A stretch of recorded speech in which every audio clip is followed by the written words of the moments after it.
Jesse, how's it going? It's going great, man. How are you? I'm doing amazing. This is my friend Jesse, another one of my Costa Rica buddies.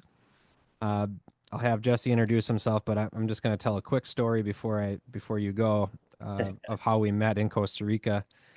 It was actually before we got to the resort. Jesse and I actually got to the airport roughly probably around the same time, and we took a shuttle to the resort, which was about an hour drive on a really fun 2-lane highway. Um, I still remember when we got to the airport.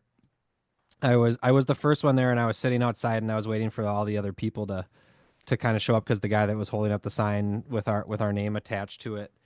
Um, I was the first one there that got to the airport. So I remember when you and your lovely girlfriend pulled up together, and we rode in that van together, and I think the first topic we talked about were those fires over in upstate New York that was going on that now are Yeah. non-existent news. So you were essentially, you and my friend Mike, who I'm gonna have on here soon, are the first two people that I met before even getting to the resort. Jesse, why don't you tell me a little bit about yourself, or tell the people listening a little bit about yourself? Sure. So my name is Jesse, New Englander, born and raised, still living in New England. Uh, Been in technology sales my entire career. Went to school in Rhode Island. Um, been in technology sales, come from a large family, one of seven children. Um, Kind of live I would just call it like a normal life, I guess. I don't know. I don't think there's anything like too crazy about what I've done. I guess maybe if we get into some storytelling, I can tell some crazy stories. But Sure. uh, no, I mean for the most part, the Rhythmia trip was one that was kind of on my bucket list, and I don't really know why. I think it was probably just because I heard it on Rogan once and was like, hell yeah, like that sounds like an adventure. I'm always down for an adventure. So, and then my partner Liesel was like, you know what, like if we're not gonna, why kick the can down the road? Like if we're gonna do it, let's do it now. And we just kind of booked the trip and went with it. So rest is history. You say kind of hearing about it had interested you. Was there any additional journey to booking this trip? Was there any special story to getting there? I mean, it was literally Liesel saying, "Hey, I found this place. Okay. We should do it in March." And I was like, "I can't do it in March." I was like, work and other stuff. Like I'm busy." And Yeah. she's like, "No, I really want to do it, and we need to do it in March." And I'm like, "All right, let me see if I can move some things around." Things got moved around, and then away we went. So, but again, I mean, I'd always heard about it, right? I've dabbled in terms of just like recreational psychedelics and stuff like that, and like you know party things. I probably in my mind it was kind of more of like a cool party thing with like maybe like a guided party thing. Was not that at all. But I didn't know. You don't know until you go. So Yeah. that's kind of what piqued my interest, and then found out it was something much more meaningful and impactful and different. But yeah, I mean that's pretty much how I got there. Before night one, when we have those classes that first day, what were some of your thoughts heading into that first night after kind of going through what Jerry's story was, as well as the I'm not going to call it chaos because it was incredibly organized, but the overall fast moving parts of, okay, you got to schedule this, you got to schedule that, here are your classes, and we get our schedule, and our schedule is so locked tight. My first thought was, when am I going to have any time to myself? Yeah. And you find out that the whole entire time is actually for yourself. But what were some of your like initial thoughts, because you had some expectations of what this was going to be in some way, and how different was it from what your expectations were before night one even began? I mean, it was very different. I didn't expect there to be such a regiment and a routine. I figured it was going to be like kind of do your own thing during the day. We got a cool facility, and then all get together at night, have some fun, and then sleep it off, and just I'll see you again tomorrow night. So didn't really look into it all that much. Didn't know what the schedule was. I think it was kind of good, probably in a lot of ways, and also for probably a lot of people there who had not kind of experienced some of these things before. you can kind of build up a lot of anxiety if you're just like sitting around and waiting. So I did, appreciate that they kind of kept you busy and the sessions were engaging and stuff like that. But like, we were talking about it on the last night. Like nothing was what we expected. So Mhm. I think that was kind of the magic of it all, is that none of it was what we thought it was going to be, and it was all incredibly amazing and beautiful. And it was just like a wild ride. So um, yeah, no, I mean, not what I expected, but no judgment. So Definitely. So let's move on to the experience. I remember you and we were next to each other the first night, and we had a deep discussion about life and everything that's going on in our personal lives. I know I've mentioned this before, but for me, my expectation heading into the first ceremony was I'm going to throw on this eye mask. They gave everybody an eye mask, and I'm just going to start seeing things, and my mind is just going to go crazy. And for me personally, I tried that right away, and nothing was happening. I got frustrated, and I just went to sleep. And then I woke up, a few hours afterward and did my thing. But what was the experience like the first night for you? I remember you being frustrated. yeah, well, I didn't know about the eye masks until the second night, so Mhm. maybe that was a source of frustration. But I mean, it was all about expectations, and I think it was a good learning lesson for my life too, because I always, you know, I I found myself kind of carefully planning things and wanting them to be a certain way, and then I get mad when things aren't the way that I had planned or wanted them to be. Um, but that's just kind of how life works, and you can't, you shouldn't let your emotions be dictated by what you want to have happen, because there's your plan and then there's like how the universe is going to move things, and you can't really, I think you got to acknowledge the fact that you as plan as much as you want, but like there's greater forces in the world that are going to ultimately kind of steer your boat wherever uh, they want you to go. So I think that first night, my frustration was in really expecting something and not having it come to fruition. Yeah. Also, I drank, 5 cups that first night, and Wow. I wasn't really feeling anything, and I got a special blessing. There were some blockages and stuff.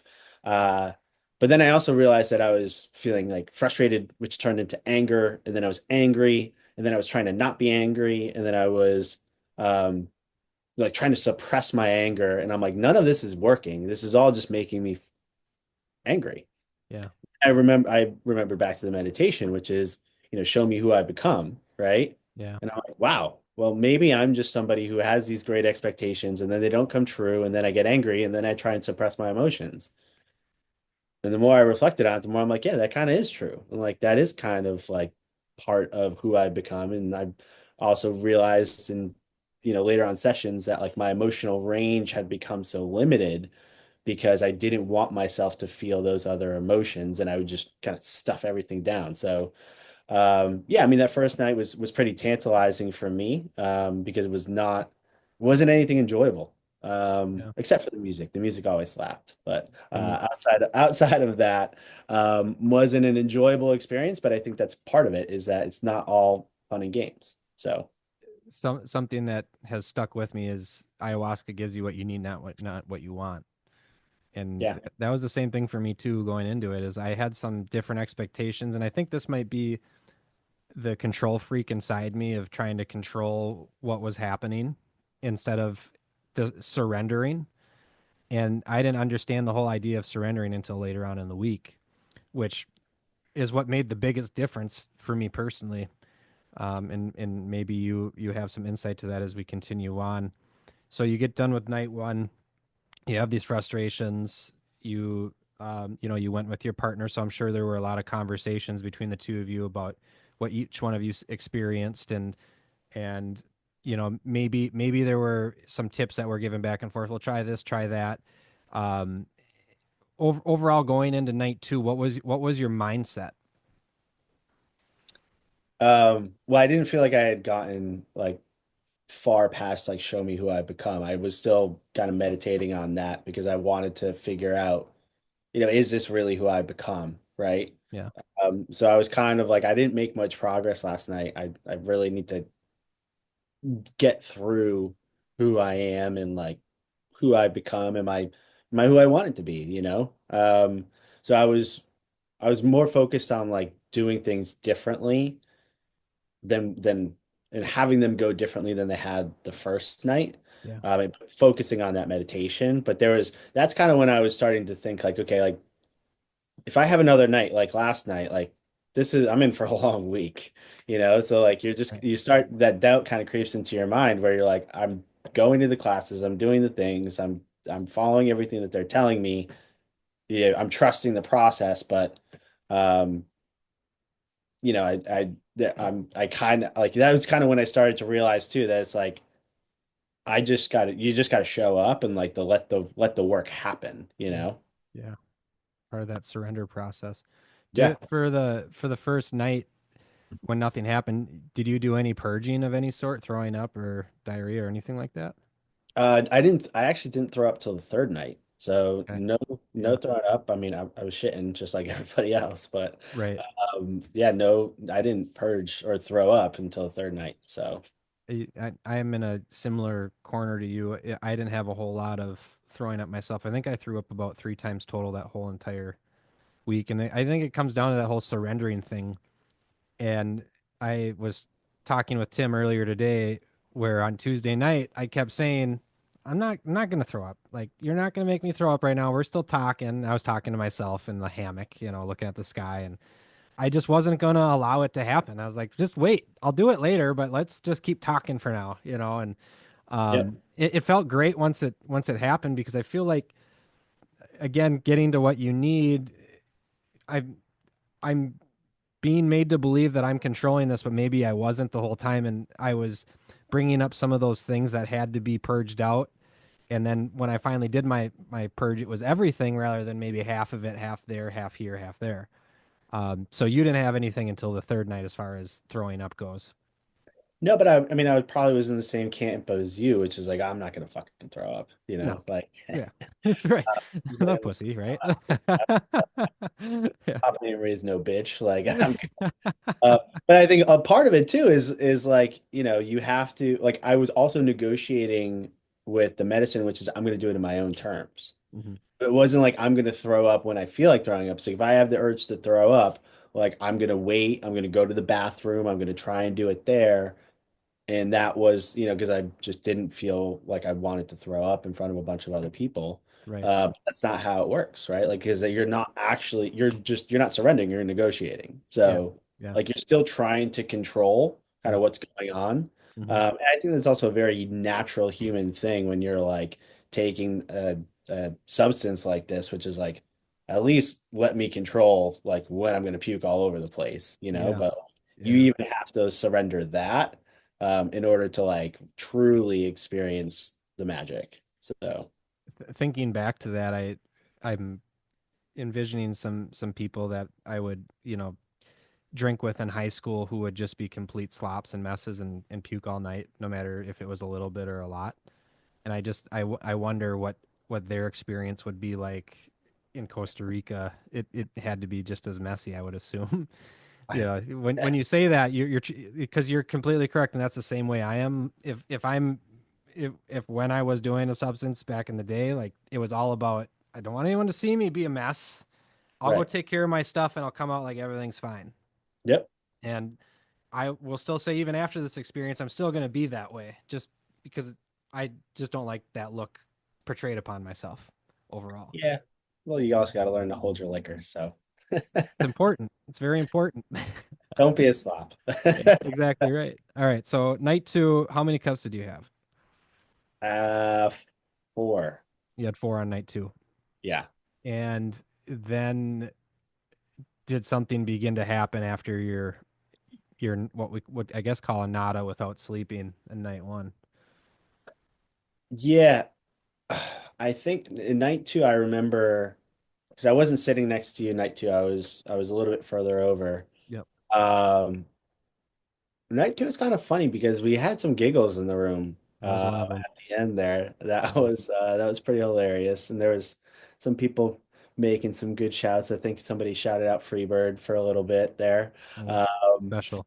but no, I mean night two for me, I was definitely affected more by the medicine. Definitely had a lot more visuals and patterns, color, shapes, and stuff like that. Nothing like like the stories and like the robots and stuff. I didn't have any of that. Yeah, no octopuses. Yeah, no surgeries in that regard.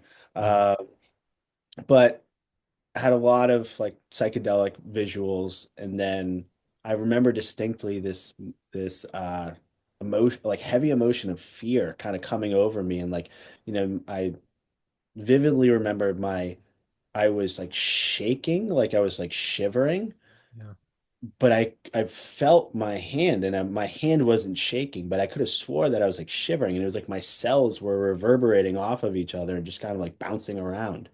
And I had this like immense sense of just fear. And I remember closing my eyes, um, and it was like there was like a bright light shining on me when I closed my eyes. And when I would open my eyes, it would be dark.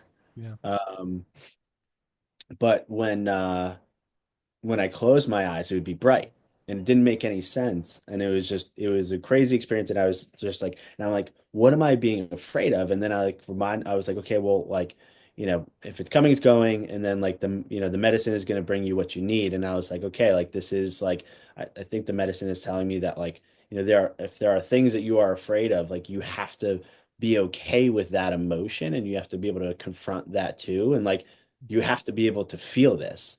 And I think that, going back to what I was saying before, like fear is probably another emotion that I just suppress, because it's like, right. you don't like what use is it to me? Is it useful? Is it valuable? Like I'll just push it down, and with everything else, and I'll over caffeinate in order to just kind of get rid of that, and I'll stick to my routine and do all the things, and it will just kind of, or I'll just, work ridiculously long hours, and I'll be too tired to even feel that emotion, right? So like Yeah, right. that was a reminder that like, hey, like you are going to feel these types of emotions in normal everyday life, and you need to learn to deal with them, but also you can't turn them off. And this was a feeling I could not turn off.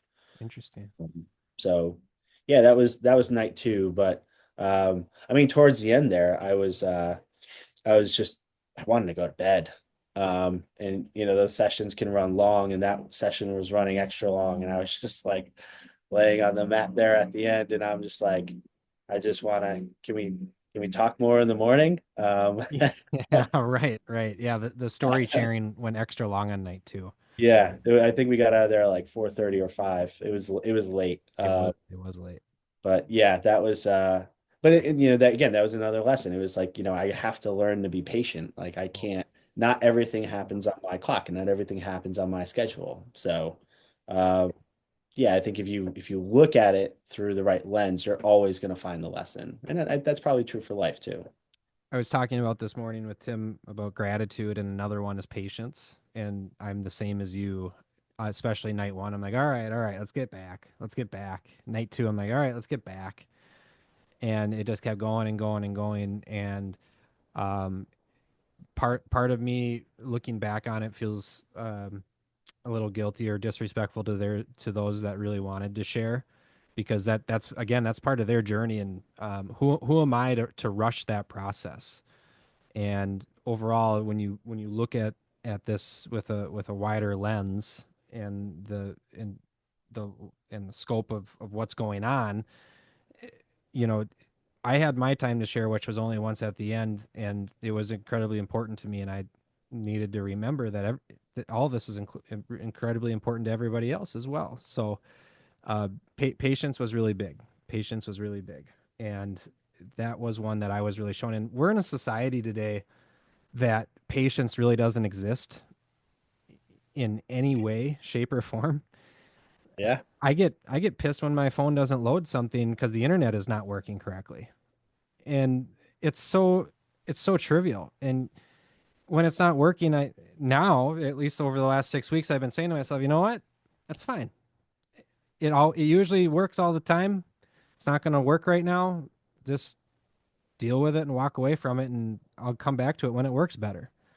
It's a You can apply that to so many different things in life, not just the internet not working on your phone, but even future plans that you have coming up. Just enjoy every little moment that you have, because we only had 7 days together, and in reality, for all the days that there are in a year, it's a small percentage, that little bit of time that we had with each other. So being patient with each other should have been maybe a bigger priority to me. And when I go back, I'm going to make sure that in, instead of having the first couple nights of let me get back, it's going to be more of I'm just going to really soak this in and appreciate it. And maybe I'm going to listen a little bit closer. Yeah, I mean that's again, I think it's true for most of life, right? You know, Yeah. what's that stat? You spend 95% of the time you'll ever spend with your parents before the age of 18. Wow. And the last for the remaining you're closer to your parents, so it's probably that stat's probably better for you. But I know for myself, right? It's like, my parents live in North Carolina, they moved from Connecticut. I'd see them maybe once or twice a year. How many times when I'm hanging out with my parents do I just open my phone and start, scrolling or something, Yeah. or do I distract myself with something? Um, you forget to contextualize a lot of the things, or like, it's a nice day out and then you're just like sitting on the couch watching TV and you're like, it's a beautiful day. Like Yeah.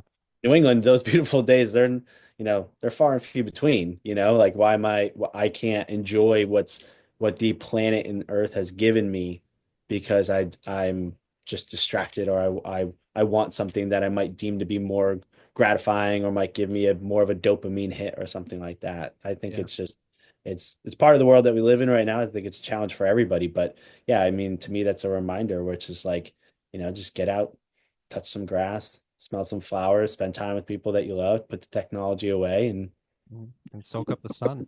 yeah, it'll be there when you get back. Yeah. Yeah. The phone will always be there and the Yeah. TV. Yep. And now we have DVR. So it's, you can record a lot more. All right. So night three for me personally, it was my most challenging night. That night I had 1 cup and I slept for most of it. And I woke up with a headache and I woke up irritated. Um, I don't have a whole lot of answers as to why. Um, I think part of it might be I'm recently divorced. I have some resentment towards my ex-wife at this point. And then it's ladies' night, so all I hear is women voices, and maybe that was part of it. And I'm not here to say that I dislike women because that's not the truth. But um, this is just me being completely honest. It was me dealing with having to listen to women singing, to women kind of ruling the night, and overall looking back at it, it was really good for me because again, it's there's that energy of that divine feminine energy that also pairs with masculinity that's so important. Um, but looking back at it, that whole night it wasn't really a whole lot for me other than maybe having the realization that I need to respect women a little bit more, love them and listen. How about yourself for night three? I mean, you just got to listen a little bit more Dua Lipa, and then I think your appreciation for listening to female musicians might be a little bit better. Who did you Uh, just recommend? Who? Lipa? Dua Lipa? Dua Lipa. You have to know who Dua Lipa is. You've heard her songs for sure. Mm, Just throw on a bunch of Dua Lipa. She slaps. She's fucking awesome. okay. I could Okay. get down to Dua Lipa any day. Okay. Um, I'll send you some videos after this. No, I mean, to me, I so I have an older sister who I love and respect tremendously, and then the two sisters underneath me are also women, or the two siblings underneath me are my sisters, so they're also women. So I grew up, the first four of the seven were all except for me, we're all women. And so, for a while there, it was just me. And even growing up, it was me against my sisters a lot of the time. So they would always be picking on me and they'd gang up on me. And I was smaller than my sisters until high school. So I've been living with women my most of my life. So for me, I had a shitload of fun. I love women's ladies' night. I thought it was great. Yeah. But the music was awesome that night. Um, that was also the first night I puked. So first night that I had finally let myself puke in a bucket in front or around a bunch of strangers. Felt really good, and I just kind of tripped balls after that for a little bit. Uh, Okay. it was just kind of like I felt relaxed and I felt calm, and I felt like it was more calming, relaxing, healing Yeah. um than the first two nights. And it was I was also, because the second night wasn't really what I was expecting either. And so I still kind of had that hanging over my head that like this isn't going to be some euphoric thing for you, and like maybe you just become somebody that you realize that like you actually really don't like, or you just kind of do all these bad things that like it's not true to your inner child and who you wanted to become and all this stuff. Yeah. I think I knew in my heart of hearts that that's not true. Like I like who I've become. I think I'm a very good person and I'm very proud of who I've become. Yeah. So I had that faith, but like it starts to you question yourself, right? And then especially because you're under the plant medicine, like there's your mind can go in a whole host of different directions. So Wednesday night was an awesome night for me. I loved it all. I thought the music was great. And it was a very pleasant, enjoyable experience for me. And I actually had my eyes open a lot of that night. And it was the first night I also went outside, which was very cool. I didn't spend much time outside because I didn't want to get like distracted with stuff. Sure. I wanted to kind of stay true to the intention of like being in the darkness, listening to the music, and staying on the mat. Yeah. But I did go outside, and like the nature was beautiful, and like the grass and the wind blowing through the trees, and The I laid on a sky. hammock for a little bit. Yeah, everything was just amazing. So, um, and then I think that's it kind of led into the fourth night when I was just kind of like healing my heart and like just kind of reuniting with my soul and remembering who I am on the inside, which you can kind of get, you can lose some of that shine when, you just kind of wake up and do the same thing every day and you got business pressures and family pressures and, you know, you just got life. Yeah. When you finally purged on that third night, what did you have some specific thoughts that were going through your mind and then it immediately just came out, or was it more so random? So I've been trying to purge. Okay. Again, trying to control it, right? And Yeah. that didn't work out, so I kind of gave up. And then it just kind of happened. No thoughts. I think it was actually more in tune with the music, believe it or Okay. not. Just kind of they were playing they struck a chord that just kind of was like, Yeah. get out. But I remember when I was speaking, I was like, that is black. Like it was just black and heavy, and it was like there was something that was coming out. Yeah. Uh, and then afterwards, I just felt euphoric and felt relieved and felt really happy. I had my little thing of mouthwash that one of my friends recommended I bring, and that made all the difference. I remember you bringing that with you now that you say Yeah, that. Yeah. yeah. To, Yeah. to anybody who might be thinking about going, bring a little small thing of mouthwash. It'll make all the difference. I, speaking of swishing, I think it was a conversation in our group chat about when you drink the ayahuasca, swish it around your mouth and gargle it before you swallow it. It I know the look on your face, but what I've heard is it works even better. So when I do this again, I think I'm gonna give that a shot. So Yeah, I mean, you can drink as much as you want, so I don't know if that's swishing. I just try and get it down because, you throw it right to the back of your throat. Yeah, oh yeah, it's yeah. like warm tequila. Just get it down. So the the purging for me on the fourth night, it was so pivotal, and it was, I think, the turning point of my whole entire week. I had my three beads in the middle of my bracelet that was given to me by Rhythmia, and it had represented my three children. Um, and on one side was all the people that I love in my life, like my mom and my dad and some friends. And on the left were all the people that I had maybe burnt a bridge with. And I was down to the two last beads, and I couldn't think of who the heck it could have been.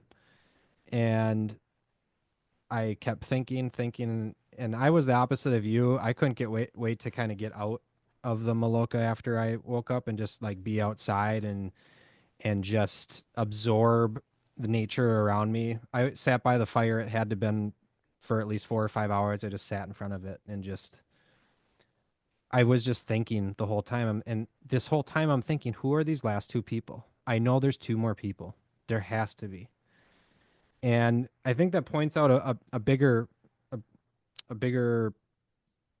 uh, a bigger point is when maybe we experience turmoil with other people in our lives, we tend to block it out and maybe try to forget about it and then not address it head on because either A, we're afraid of confrontation, or B, we don't want to think about it because it's just going to make us upset. And 4 or 5 hours, I'm thinking, and I just cannot figure it out. But I'm thinking to myself, I know there's two. I know it. And then the two popped up. And as soon as those names came to my mind, I I purged like I've never purged ever before in my life. Into the fire? No. I wouldn't dare. I mean that was the incense everybody was blowing or Yeah. the volunteers were blowing into the Maloka. There's no way. Yeah. I Now, when you say you knew there were two names, did you know it or did you feel it? I think I felt it Yeah. because I think I would have let it go had there not been two more people. And it's so ironic. I guess there's no such thing as irony. It that that was the exact number of beads of people that I felt like I needed to forgive. And it was incredibly powerful. And after that, on night four, after I gave that forgiveness and no longer have that hate in my heart for those people, I felt free. I felt so free. And I had a half cup on Thursday night. I know I've talked with you about this and I've mentioned it before. I didn't need it. I know I didn't need it. I was in control in the first time in my life where I didn't need to chase that high. I had gone through some different things later that night, and we sat there and we got to watch the sunrise that morning, and everything was so perfect that morning. The conversations were incredible. It felt like all of us had just gotten done running a 26-mile marathon, and all of us were congratulating each other, like, "Hey, we all did it. We all did it." And that essentially is the night that has completely changed my life and turned it in a completely different direction. Yeah, I mean, that was talk about a coup de grace. That was awesome. I'll never forget seeing the full moon setting on the Yes, one side of the Maloka and then seeing the sun rising on the other, and it it was was like the wild. perfect amount of light.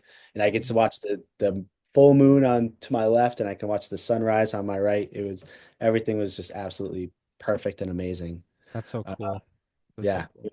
it was amazing. But no, I mean, also keep in mind, like this is what, I think collectively might have gotten 8 hours of sleep over the last 4 nights in total. Hmm. So it very much was a marathon. And then, we got out of there, we showered, we went to breakfast, and then we went to class again. So I I relate going to breakfast after that night is going to Denny's yes, or the yeah. Waffle House if you're out east. Yeah, or just like a late night diner, the 24-hour diner. Yep. Oh, it was a great breakfast. I actually, you know what? I didn't actually eat until later that night. It was so odd because the whole entire trip I just wasn't tired. And I some know. an insight to my life before I had gone is man, I would sleep so much, and I think it was part of a depression thing also. But I could go to bed at 5 p.m. and I wouldn't wake up until 9 a.m. the next day, and then I would still take a nap between 2 to 4, in the afternoon. Wow. And we want to talk about wasting your life away and wasting opportunities that pass you by. Being present is so important, and it goes back to that what we were talking about earlier about watching TV or on your phone when it's a nice day outside, or be on your phone when you're around your parents. Well, just to embrace that time and take advantage of that time and make it special and make it memorable. It was a big wake up call, and my my my schedule has changed so much since I've gotten back. I go to bed at a certain time, I wake up at a certain time. If I don't all I need is 7 hours. If I sleep 5 hours the night before, I'll take a 2 hour nap and then I'm good. it's no longer my bed is this magnet. And I feel that that was something that was truly pulling me away from everything was my bed. Or maybe it was just your safety net, you know, Yeah. your safety nest where you could just kind of go and hide and just be safe and be comfortable, you know? My parents always said to me whenever I wanted to get out of something, I would just go to sleep. Like if I was grounded or something, I would just take a nap and just like, okay, I'll just sleep until I'm not grounded anymore. Yeah. And then I carried that over into my adulthood. I don't want to deal with it. Okay, I'll just go to sleep for a while. Yeah. And I knew I knew immediately when they were talking in those classes about having a nada and sleeping through the ayahuasca. I knew, and they said how rare it was. I knew right away. I said, well, I know which one I'm gonna do. I mean, And it's a fantastic avoidance strategy, you know, yeah, like yeah. if nobody's chasing you and trying to kill you, taking a nap is just a great way to avoid just about everything else, right? I think I'd Yeah. still take a nap if someone was trying to kill me. I mean, I, Well, then you just never wake up, and that's totally fine, you know? yeah, right, right. Never ending nap. Yeah, it's incredible what a gift I have where if I want to, I can just lay down and fall asleep and just not have the problem of staying awake. I think I can count on my hand the number of times that I've been kept up at night. It's an incredible gift because I hear so many people struggle with, "Mom, my thoughts keep me awake all night. I need this and this to go to sleep." And I've never felt that, and I'm lucky for that. Okay, Double. integration into real life for you. How has life been different since you've been back? It's definitely lighter, for sure. You know, I think for me, it's a it's been a really good reminder, right? It's a reminder to, because I live, like as we're talking, I'm on my work computer and there's just Slack messages going off, emails coming in. My day before this, I did take 15 minutes um, before this call just to kind of like gather my thoughts, and then I got a call from work. So like my day is just kind of crazy and hectic.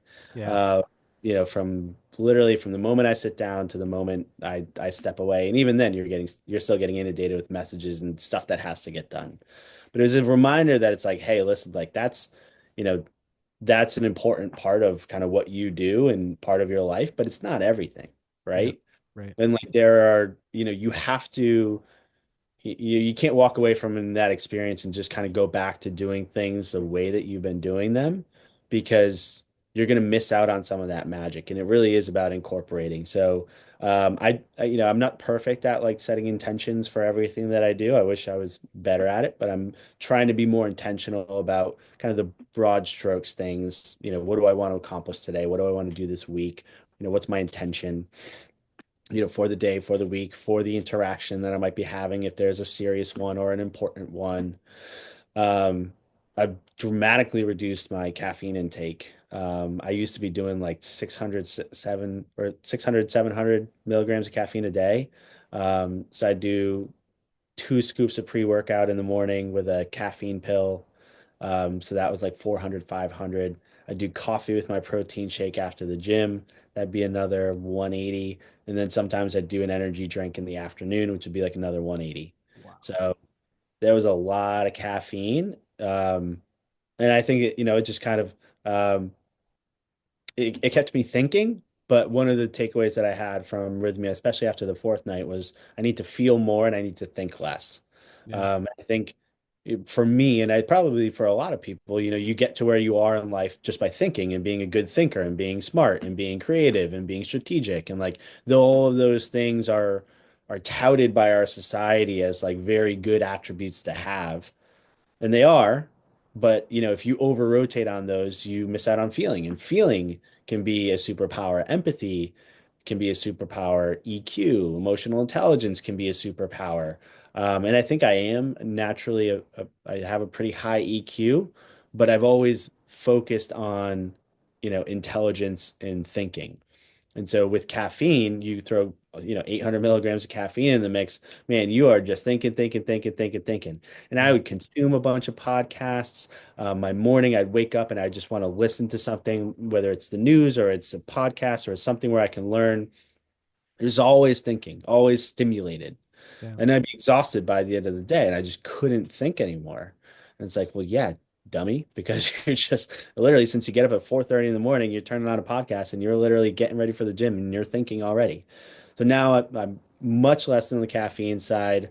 Um, I try and take a moment in the morning. I'm not listening to podcasts or anything in the morning. I'm listening to, you know, Yahoo Beats or something like that. I got a YouTube playlist that I've found that's pretty damn good. So I'll listen to that in the morning, kind of bring me back to some of those nights in the Maloka and just, Yeah. the harmonica and the reminders and the drums and stuff. Um, I actually don't. So I go to the gym in the morning and then I, go for a run with my dogs in the woods behind my house, but I don't, no headphones. I'm just out in nature with my Yeah. dogs going for a run. Um, and like I was telling you before, life has been pretty busy and crazy with travel and stuff, but like you just find a way to just, remember to, you know,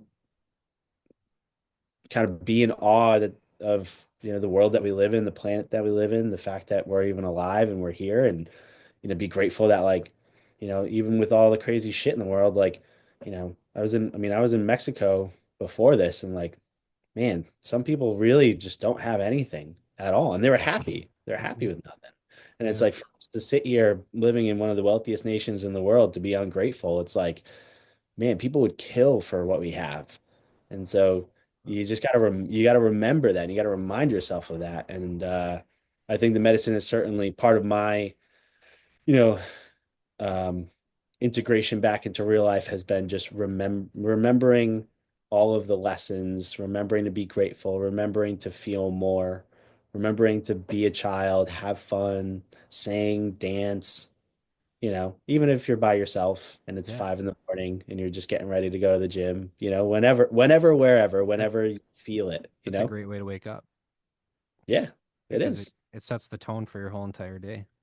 Yeah, I shared this with Tim and I'm going to share it with you again is I personally I continue to have realizations and revelations. I don't know if it's been the same for you, but one of the revelations I have is they say you hear the term from people, I'm going to speak this into existence. yeah, And it's one of those things where you just if you don't really dig deep on what that means, you just think that's just a saying that is passed around to fill a sentence or to maybe justify whatever it is that you're saying because it might be outlandish. And I had the realization, you know, for myself that it's 100% true because I told myself for a long time when I was a general manager in the retail space that I was gonna curse out a customer on my last day and I was gonna go out guns a blazing. And because like you have these interactions that frustrate you and then you walk away from you're like on my last day I'm gonna say this and this and this and I'm gonna walk out with middle fingers in the air, right? so just like the scene out of Half Baked.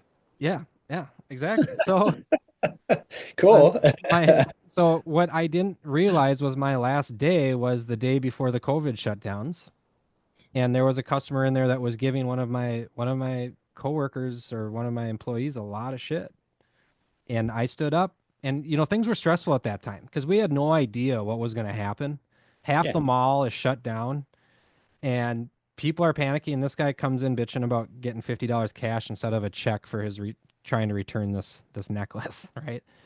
And I stood up and I said what I said. And at that time, I didn't realize that that was going to be my last day because then we were put on furlough because everything was shut down, and then I was laid off. And I realized this yesterday, and this was 6 years ago now, or 5 years ago now. I realized this yesterday. My entire career of being in retail throughout my 20s and late teens, I told myself, I'm going to tell somebody fuck you on my last day. And without knowing that that was my last day, I actually did it. And I think anybody that is listening to this that hasn't gone through this medicinal experience, if there's one lesson that I could give out there is speaking something into existence is incredibly true, especially when it's saying something about your kids or yourself. And I I'm so thankful, and here's another pillar of my happiness is gratitude. I'm so thankful that I'm able to realize this at the age of 32 rather than when I'm 65 years old and I have a whole pile of decisions or a whole pile of things that I spoke into existence that I didn't actually want to happen. Have you had yourself, have you had any additional revelations since you've been back? I know you've been incredibly busy, so you have been taking time still to think and not listening to stuff. You've been, one with nature. What are some things maybe that you've had as a revelation? Well, there's a really good book you should read, As a Man Thinketh, um, which is all about like what goes on in here happens in your world.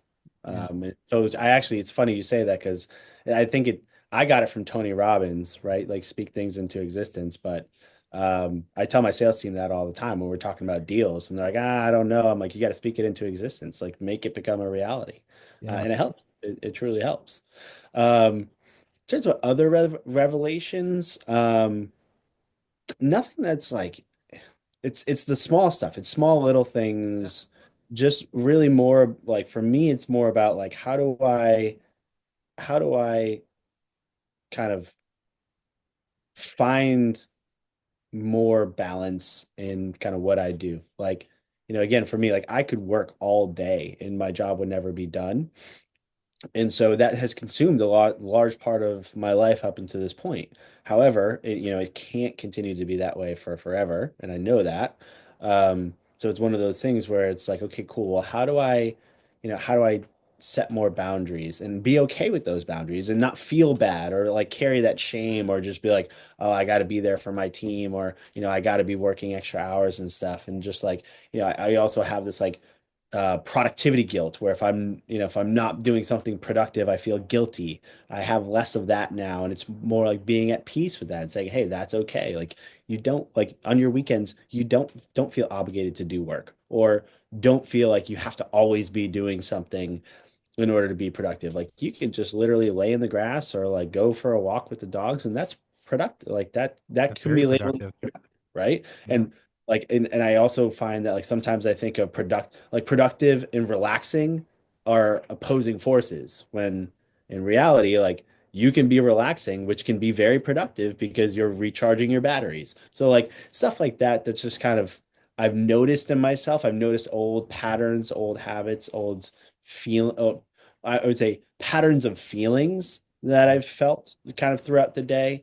Right. I'm more aware of, and I'm kind of looking at them through a different filter and a different lens, which has been very refreshing. It's amazing. And it goes again back to just taking every second and being appreciative of it. Yeah, So yeah, that's a great takeaway. Overall, last question for you. sure. What did healing mean to you then, and what does healing mean to you now?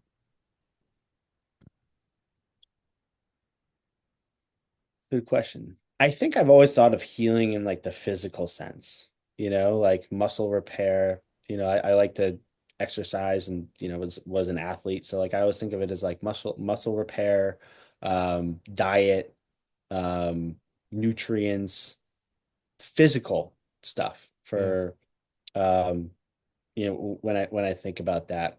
But I realize now that like there's so much more healing, one that can be done, but two, everybody needs. And one of the things that really stuck out to me that somebody said was that everybody has trauma.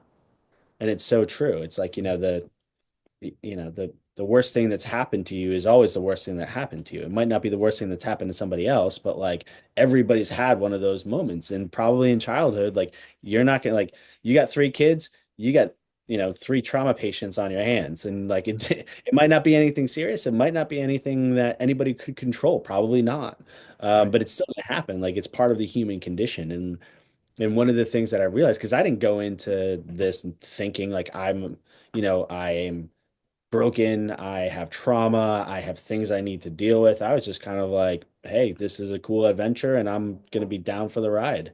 Um, but for me to kind of have some of those things surface and then realize that there is healing that everybody has to do as part of being a human, um, not just physically, but and most importantly, probably not physically, but also emotionally, spiritually.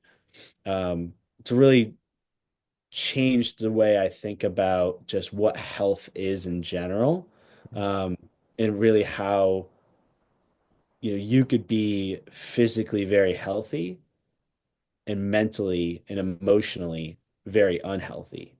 And that requires healing too. And that requires, in this case, purging as well. Like you have to take care of that part of yourself for well-rounded health.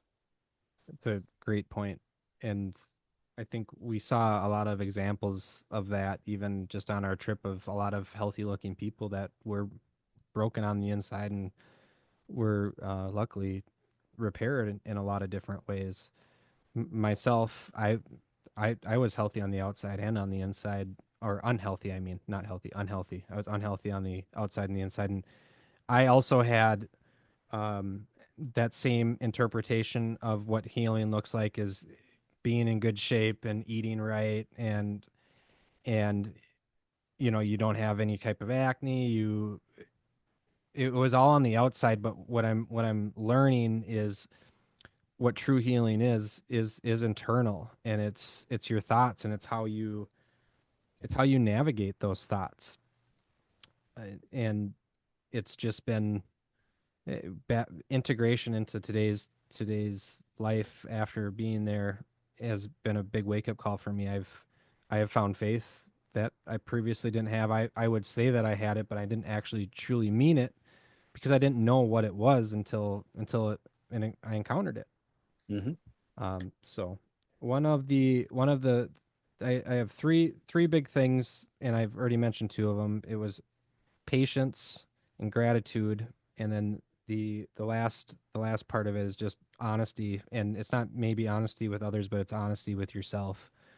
And if you can be, it goes back to I know some people and myself included where you don't you're so unhonest with yourself and you want to hide yourself from so many issues that you won't like let's say you spend a bunch of money and then you just refuse to look at your bank account, like how much you have an idea, that you're not gonna your card isn't gonna decline, but you still won't look at it because you don't want to see how much you spent because it's gonna make you sick to your stomach. Hmm. And I encourage anybody that has those feelings is force yourself through that because it's just overall it's being honest with yourself. And that for me personally has been a big part of my healing is just to be honest with myself.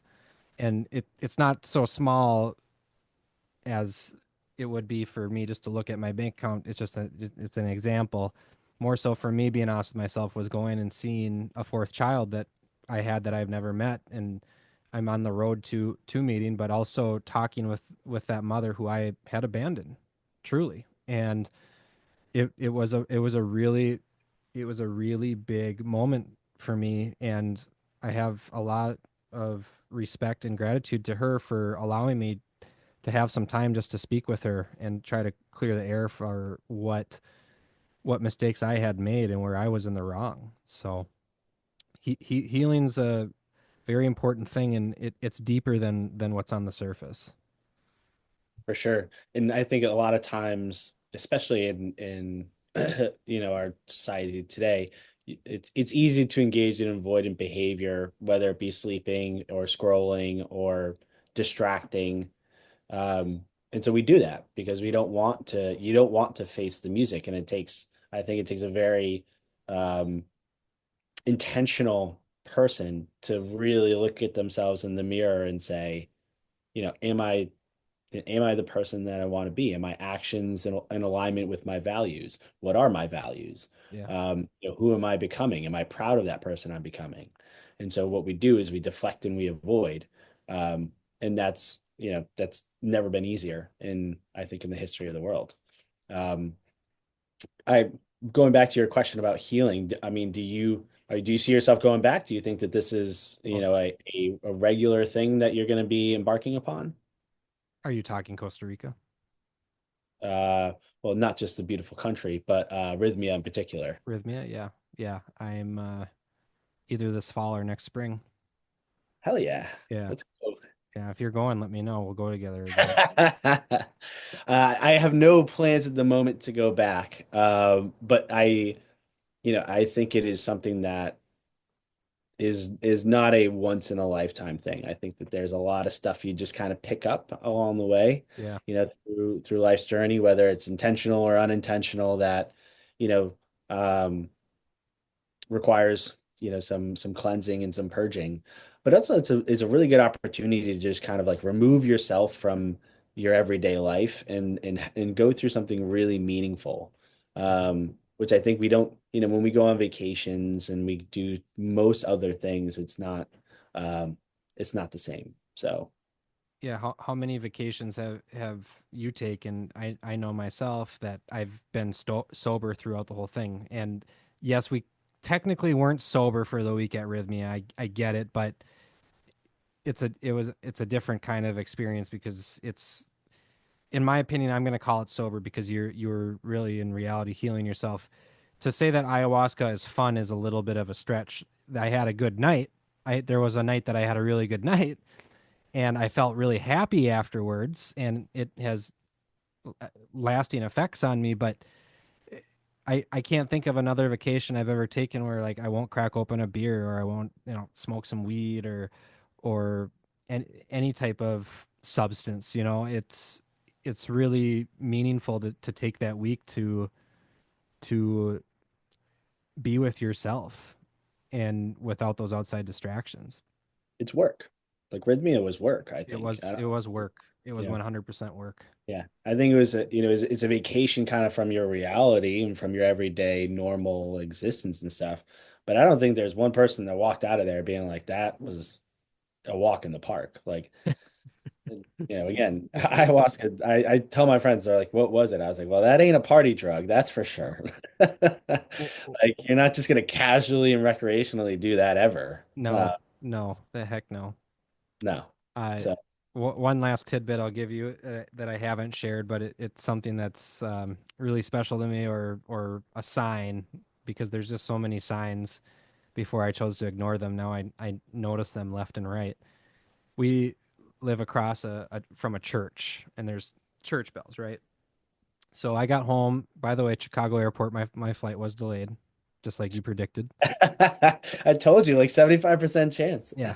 And by the way, the smell of that airport, oh my goodness. Oh, and then you look around and the food, it's like there's no good food here either. It, it Worst airport in all of America. it's brutal. It's really Yeah. brutal. Anyway, I got home at 1 a.m. in the morning. I walk up onto my deck, about to open the door, and the church bells start ringing. This is the first time it's ever happened at At 1 in the morning. at 1 in the morning.